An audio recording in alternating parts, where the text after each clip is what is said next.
আসসালামু আলাইকুম, Ayesha kitchen in ব্লগে সবাইকে স্বাগতম জানাচ্ছি। কেমন আছেন সবাই? আমি আলহামদুলিল্লাহ অনেক ভালো আছি। নতুন একটা রেসিপি নিয়ে হাজির হলাম। আজকে তৈরি করব চিকেন রোল।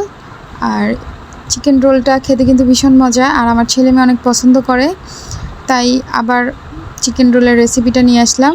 চিকেন রোলের রেসিপিটা কিন্তু আমার মোবাইলে আছে একটু ভিন্নভাবে। চিকেনটা কিমা করে নিয়েছি, লবণ দিয়েছি, গরম মশলা গুঁড়ো দিয়েছি, তেলের মধ্যে হলুদ গুঁড়ো দিয়েছি এবং একটু ভালো করে একটু ভাজা ভাজা করে নিব। সয়া সসও দিয়ে দিলাম। চিকেনটাকে ভালো করে ভাজা ভাজা করব। তারপর সুজিটাকে আমি আগে থেকেই ভেজে রেখেছিলাম, সেই সুজিটা দিয়ে দিলাম। সুজিটা আর চিকেনটা একসাথে ভালো করে ভেজে নিব। চুলার আঁচটা একবারে লো রাখতে হবে।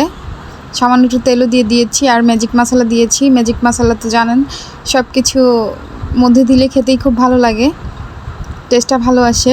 আমি একটু টেস্টি সল্টও দিয়ে দিয়েছি। অনবরত নাড়তে হবে।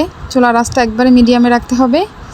আমার ভিডিওটি যদি ইউটিউব থেকে দেখে থাকেন, আমার চ্যানেলটি সাবস্ক্রাইব করে দিবেন, লাইক কমেন্ট শেয়ার করে পাশে থাকবেন।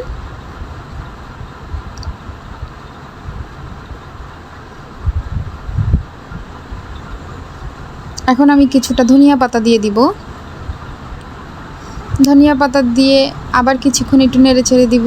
ধনিয়া পাতা দিলে খেতে একটু ভালো লাগে, ফ্লেভারটা খুব ভালো লাগে।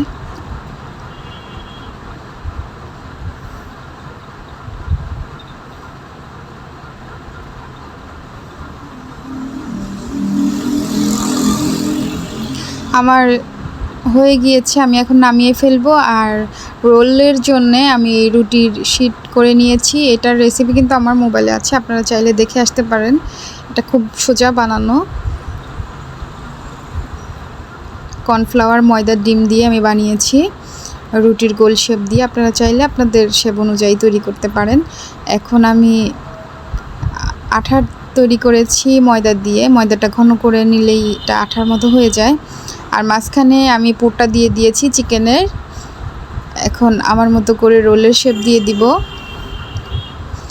দিয়ে আমি ফ্রিজে রেখে দিব। এটা ফ্রোজেন করে রাখা যায় অনেক দিন পর্যন্ত।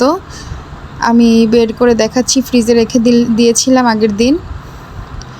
আমি একটু নর্মাল হলে ভাজবো। এটা প্রায় আধা ঘন্টা 1 ঘন্টা পর আমি ভেজে দেখাবো আপনাদের।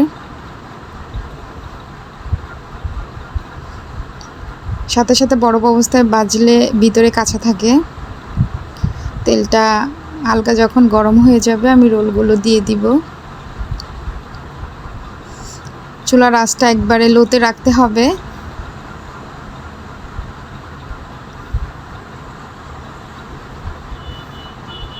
আশা করি ভিডিওটি সবার কাছে খুব ভালো লাগবে। আমার রোলগুলো ভাজা হয়ে গিয়েছে। লাইক কমেন্ট শেয়ার করে সবাই পাশে থাকবেন। দেখা হবে অন্য কোনো ভিডিওতে।